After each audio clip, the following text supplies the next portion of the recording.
27শে মে পদ্মিনী একাদশীকে অত্যন্ত দুর্লভ এবং শুভ বলে মনে করা হয়।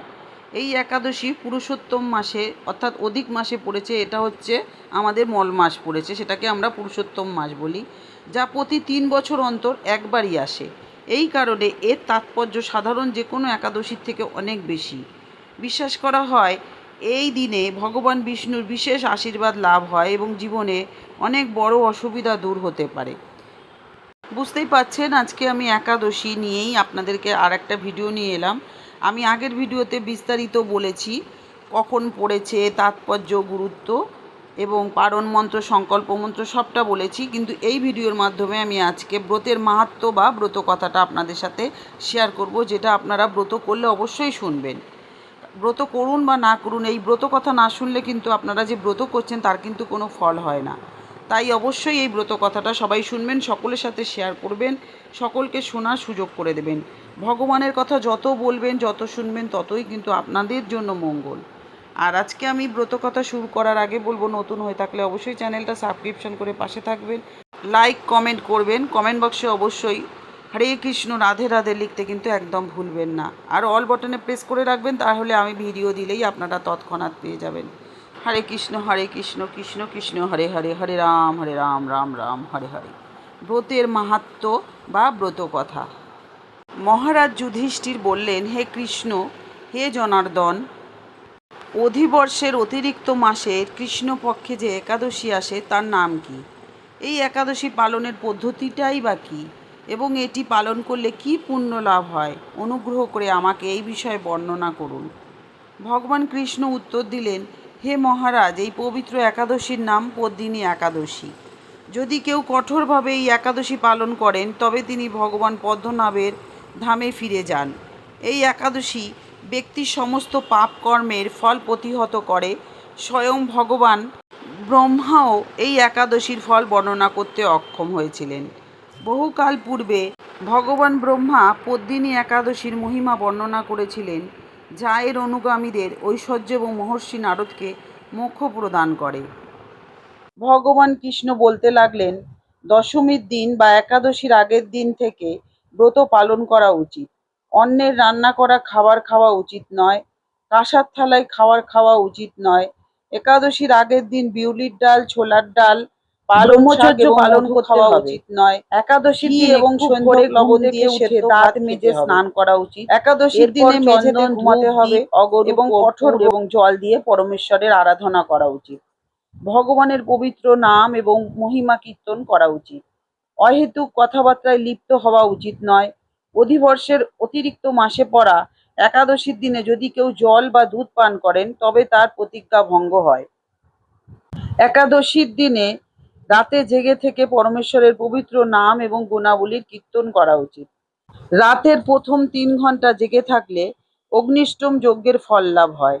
আর রাতের প্রথম 6 ঘন্টা যদি জেগে থাকা যায় তাহলে বাজপেয়ী যজ্ঞের ফল লাভ হয়। রাতের প্রথম 9 ঘন্টা যদি জেগে থাকা যায় তাহলে অশ্বমেধ যজ্ঞের ফল লাভ হয়। এবং সারা রাত যদি জেগে থাকা যায় তাহলে রাজসূয় যজ্ঞের ফল পাওয়া যায়। দ্বাদশী তিথিতে বা একাদশীর পরের দিন বৈষ্ণব এবং ব্রাহ্মণদের ভোজন করিয়ে ব্রত পূর্ণ করা উচিত। যিনি এইভাবে এই একাদশীর পালন করেন তিনি নিশ্চিতভাবে মোক্ষ লাভ করেন। এরপর ভগবান কৃষ্ণ বলতে লাগলেন, হে নিষ্পাপ, তোমার জিজ্ঞাসা অনুসারে আমি তোমাকে পদ্মিনী একাদশী পালনের পদ্ধতি এইভাবে ব্যাখ্যা করছি। এখন পুলস্ত্য মুনি নারদ মুনিকে যে মনোহর কাহিনী শুনিয়েছিলেন সেটা শোনো। একবার কার্তবীর্যার্জুন রাবণকে পরাজিত করে কারাগারে বন্দী করলেন।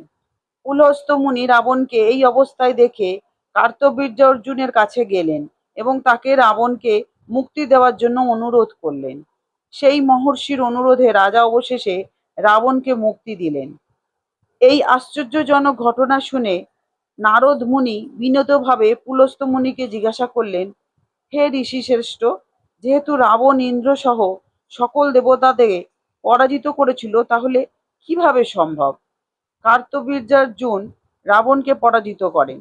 অনুগ্রহ করে আমাকে এটি ব্যাখ্যা করুন। পুলস্ত্য মুনি উত্তর দিলেন, হে নারদ, ত্রেতা যুগে হয় বংশের কৃতবীর্য নামে এক রাজা জন্মগ্রহণ করেছিলেন। তার রাজধানী ছিল মহিষ্যতীপুরী। রাজা কৃতবীর্যের 1000 স্ত্রী ছিলেন, কিন্তু রাজত্বভার গ্রহণের জন্য তার কোনো উপযুক্ত পুত্র ছিল না। যদিও রাজা তার পূর্বপুরুষ এবং সাধুদের পূজা করতেন এবং সাধুদের নির্দেশনায় বিভিন্ন ব্রতও পালন করতেন, তবুও তিনি পুত্র সন্তান লাভ করেননি। তখন রাজা কঠোর তপস্যা করার সিদ্ধান্ত নিলেন। রাজা তার প্রধানমন্ত্রীর ওপর এই দায়িত্ব অর্পণ করে গাছের ছালের পোশাক পরে তপস্যা করতে যাত্রা করলেন। তিনি যখন প্রাসাদ ত্যাগ করতে যাচ্ছিলেন, তখন রাজা ইক্ষ্বাকুর রাজবংশে আবির্ভূত রাজা হরিশ্চন্দ্রের কন্যা, তার এক স্ত্রী পদ্মিনী তাকে দেখতে পেলেন। সতী স্ত্রী যখন দেখলেন তার স্বামী তপস্যা করতে বনে যাচ্ছেন, তখন তিনি তৎক্ষণাৎ তার সমস্ত অলংকার ত্যাগ করলেন। তিনিও তার স্বামীর সঙ্গে মন্দার পর্বতে গেলেন। মন্দার পর্বতের চূড়ায় রাজা কৃতবীর্য ও তার স্ত্রী পদ্মিনী 10,000 বছর ধরে কঠোর তপস্যা করেছিলেন। তার স্বামীর শরীর দিন দিন দুর্বল হয়ে পড়েছে দেখে সেই সতী স্ত্রী একটি সমাধানের কথা ভাবলেন। একবার পদ্মিনী ঋষি অত্রির স্ত্রী পরম সতী অনুসূয়াকে বিনীতভাবে জিজ্ঞাসা করলেন, হে সতী, আমার স্বামী 10,000 বছর ধরে তপস্যা করছেন, তবুও তিনি দুঃখ হরণকারী ভগবান কেশবকে প্রসন্ন করতে পারেননি। হে ভাগ্যবতী, দয়া করে আমাকে এমন একটি ব্রত সম্পর্কে বলুন যা পালন করলে পরমেশ্বর প্রসন্ন হবেন এবং আমি এমন এক পুত্র লাভ করব যে একজন পরাক্রমশালী রাজা হবে। সতী রানী পদ্মিনীর প্রার্থনায় প্রসন্ন হয়ে অনুসূয়া বললেন, প্রতি 32 মাস পর একটি অতিরিক্ত অধিবর্ষের মাস আসে। এই মাসের 2টি একাদশী পদ্মিনী এবং পরম নামে পরিচিত। তুমি যদি এই একাদশী পালন করো তাহলে শীঘ্রই পরমেশ্বর তোমার প্রতি প্রসন্ন হবেন এবং তোমার কাঙ্ক্ষিত ফল প্রদান করবেন। এরপর ভগবান কৃষ্ণ বলতে লাগলেন, অনুসূয়া রানী পদ্মিনী যথাযথভাবে এই একাদশী পালন করলেন। তখন ভগবান কেশব গরুড়ের পিঠে চড়ে পদ্মিনীর সামনে এলেন এবং তাকে বর চাইতে আদেশ দিলেন। রানী প্রথমে ভগবানকে প্রণাম করে প্রার্থনা করলেন। তারপর তিনি ভগবানের কাছে তাদের একটি পুত্র সন্তান লাভের জন্য বর প্রার্থনা করলেন। তখন ভগবান বললেন, হে ভদ্রমহিলা, আমি তোমার প্রতি অত্যন্ত প্রসন্ন। অধিকা মাস বা অধিবর্ষের মাসের চেয়ে প্রিয় মাস আমার কাছে আর নেই। এই মাসের অপরাহ্ন আমার কাছে আরো বেশি প্রিয়। তুমি যথাযথভাবে তার একাদশী পালন করেছ, অতএব আমি অবশ্যই তোমার স্বামীর ইচ্ছা পূরণ করব। পদ্মিনীকে এইভাবে বলার পর ভগবান রাজার সামনে এসে বললেন, হে মহারাজ, আপনার কাঙ্ক্ষিত বর প্রার্থনা করুন। আপনার স্ত্রী একাদশীর পবিত্র ব্রত পালন করায় আপনি সন্তুষ্ট হয়েছেন। বিষ্ণুর এই কথা শুনে রাজা অত্যন্ত আনন্দিত হলেন এবং প্রভুর কাছে এমন এক পুত্র প্রার্থনা করলেন যিনি হবেন অত্যন্ত শক্তিশালী ও সর্বদা বিজয়ী। তিনি বললেন, হে মধুসূদন, বিশ্বজগতের অধিপতি, আমাকে এমন এক পুত্র দাও যাকে দেবতা, মানুষ, সর্প এবং অসুরেরা পরাজিত করতে পারবে না। প্রভু রাজাকে তার কাঙ্ক্ষিত বর প্রদান করে অদৃশ্য হয়ে গেলেন। সম্পূর্ণরূপে সন্তুষ্ট হয়ে রাজা ও তার স্ত্রী স্বাস্থ্য ফিরে পেলেন এবং তাদের ঐশ্বর্যময় রাজ্য ফিরে গেলেন। যথাসময়ে রানী পদ্মিনীর এক পরাক্রমশালী পুত্রের জন্ম হলো, যিনি কার্তবীর্যার্জুন নামে বিখ্যাত হলেন। ত্রিভুবনে তার মতো মহান যোদ্ধা আর কেউ ছিল না, এমনকি দশানন রাবণও তার কাছে পরাজিত হয়েছিল। এই চমৎকার কাহিনী বর্ণনা করে মহর্ষি পুলস্ত্য প্রস্থান করিলেন। ভগবান কৃষ্ণ এরপর উপসংহার টানলেন, হে নিষ্পাপ মহারাজ, এইভাবে আমি একাদশীর মহিমা বর্ণনা করলাম, যা একটি অধিবর্ষের অতিরিক্ত মাসের শুক্লপক্ষে ঘটে। হে মহারাজ শ্রেষ্ঠ, যিনি একাদশীর পালন করবেন তিনি অবশ্যই ভগবান হরিধামে গমন করবেন। শ্রীকৃষ্ণ মহারাজ যুধিষ্ঠিরের উক্তি অনুসারে তার সমগ্র পরিবারে এই একাদশী পালন করত।